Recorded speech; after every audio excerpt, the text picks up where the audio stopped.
Hey guys, so this is an Adler 267 GK373 that I'm in the process of restoring. I just pulled the hook area apart. I probably should have taken a video as I was doing that so you could have seen how bad it can really get in there. But I didn't think of doing it until after the fact. So right now basically the entire hook assembly is taken apart, and I figured I would make a video showing how that all goes back together. In case somebody with this machine or a 167 or 67 decides they want to go ahead and service their hook. So the great thing about the Adlers is that you can completely disassemble a hook assembly without adjusting the timing, and that's because there's this little eccentric here with a little part, this little knob that sticks up, this little nub that maintains timing. So you can put all the you can take them all out and put them back in, and your timing will not change. So I figured I'll just go through the steps. It's pretty straightforward. Basically you just undo pretty much every screw that you see within the system, and you want to clean it out pretty well, because like this one for example was really dirty, and you get dirt mixed with oil spinning in parts that are spinning under high speed, you're going to prematurely wear the components, and then you're going to create slop, and you'll have to replace parts on the hook assembly, which you don't want to do. I've seen some bobbin baskets that were so loose in the hook that you could practically just pull them out because of the wear, and that was just from poor oiling and just dirt and grime that just accumulates over time. And that's another reason why you want to be conscious about how much you oil these things, is that if you can over oil them, and then they just become magnets for dirt and dust. So that's why you want to be pretty conscious to not over oil the machines. So first thing you start with is this base plate, the heavy base plate on the bottom. You just drop it in, and basically this is for the bobbin case opener assembly, and it also gives you a little hole right here. This is actually an oil port, so you put a drop of oil in here, maybe two, and it will drip down and lubricate this assembly that's underneath the hook. So it gives you access to oil that even when the hook's installed. So that's a great thing, but you want to make sure that's free from dirt. So I clean everything with kerosene or denatured alcohol as I'm going through it. Try to keep it pretty clean. So you drop that plate in. You also have this little guy right here. This is for the bobbin case opener. It's just a little round thing. Any parts that move like this, I'll put just a little bit of oil, and the oil, oops, dropped something there. And the oil that I use on these parts, I use synthetic motor oil, 0W20. It's really lightweight motor oil. It's a more refined, better oil than something like your standard mineral oil. So next up, you drop that in. There's a screw that holds that in place with a washer, so go ahead and grab that. And I just started out right in the middle of the adjustment range, because this thing will pivot. So after I pull it apart, I'll wipe everything down, and then let's see where that bit went. I'll wipe everything down, clean it up pretty thoroughly, and then I'll blast it with compressed air as I go through to clean out whatever I can, any oil that may be in there. Alright, so I'm going to tighten that down, not terribly tight. I'll go through and do it at the end after I make all the adjustments. I'll put a little drop of oil in here just because I blew it all out. So normally you drop it in this hole here. I'll just drop it closer to the hook, and then that will go in, and I'll rotate that around a few times just to pull it down.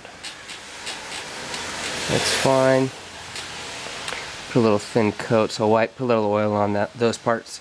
And then the next part is the bobbin case opener, which is this hook assembly here. So you can look at it and see where all the wear points are. So I can see there's wear under here, there's wear on the top. So I'll just put a little bit of oil, very little, not even a drop. Spread that around on those contact points to give it a little lubrication. And you want to slip this. It goes around this eccentric, and this piece that we first put in, it hooks over that. So you kind of have to play around until it drops in. There you go. So There, it drops in.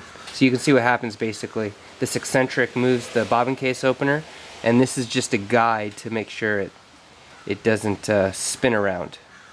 So that's what that is. So there's good little oil on, good amount of oil on there. Okay, next up is the actual hook itself. So actually, just realized I didn't really wipe that down that well. So really just get some kerosene on there and just clean it up.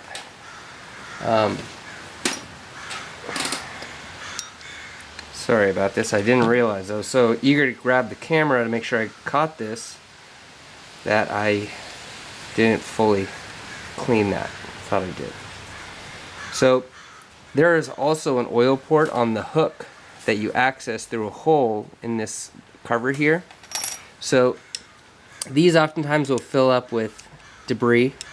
So this one is pretty bad, so you can wipe it out. I'm going to grab the air compressor.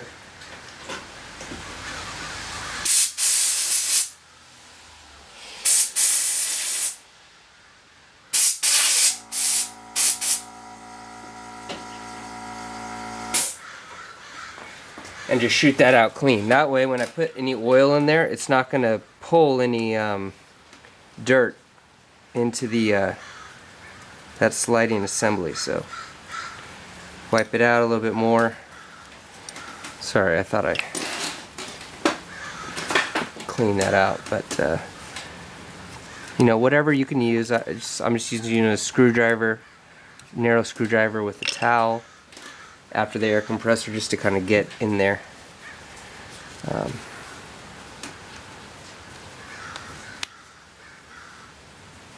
Okay, so that's pretty clean. Okay, so and I try to use the original parts as often as I can. You can buy replacements and replicas, China or Japanese made.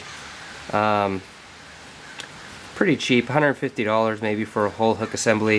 If you buy it straight from Adler, it's maybe $250. So they're not cheap parts. And really, the first thing that I look at when I go to pick up a machine is the condition of the hook. So here's the hook here. You're gonna put it. There's this little hole right here, right? So this nub that sticks up, this is what helps you maintain timing on the machine. You're going to want to drop the hook down so it centers and drops into that hole.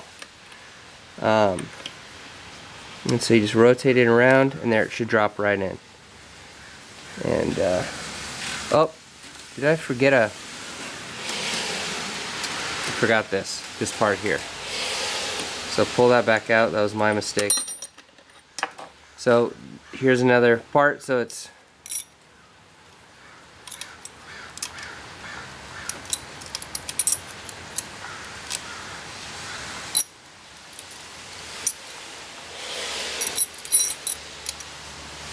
go. So it goes right there. This part here is basically your hook protector. You bend this out to protect the hook. So you just drop that on there. That goes right in between.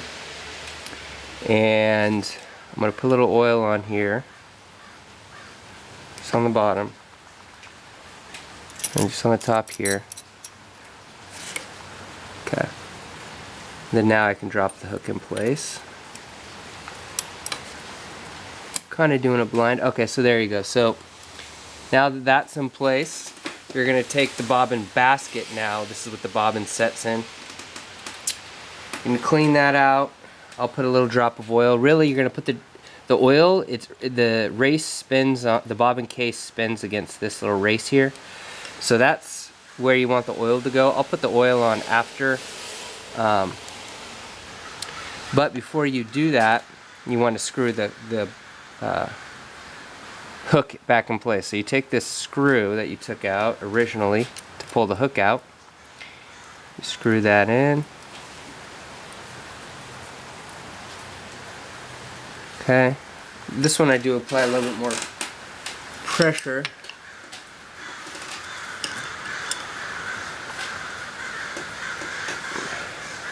And typically I use a hollow ground bit on this, but I dropped it and it shot somewhere in the corner, and so yeah. So once you drop that in there, then you're going to take the bobbin case or the bobbin basket, and you're going to spin it around until it drops in. And you don't want there's a little play on this one, not much, not really, it's pretty negligible. You're going to rotate it around, and you want this bobbin case, so and then you're going to take this retaining ring, and basically you just drop it on there, and this is that center oil port that I was talking about. You can see there's a little bit of grime in there, in the middle one. That's where you put a drop of oil, and it goes down into this little cutout recess, which then feeds oil to the bobbin basket and the hook to minimize friction between these two surfaces. So you want to make sure that's clean too, because you don't want that dragging debris and dust, grime into that area either. And basically just put that on and install the 3 screws here. Skip one, that's the oil port, and then the second, and then the third, and that's it. And then that's your total assembly. Then when you're done, put a drop of oil through the oil port here, and put a drop of oil on the port down on the base if you haven't already done that in the first step. And there you go. That's a total rebuild and cleanup of your hook assembly.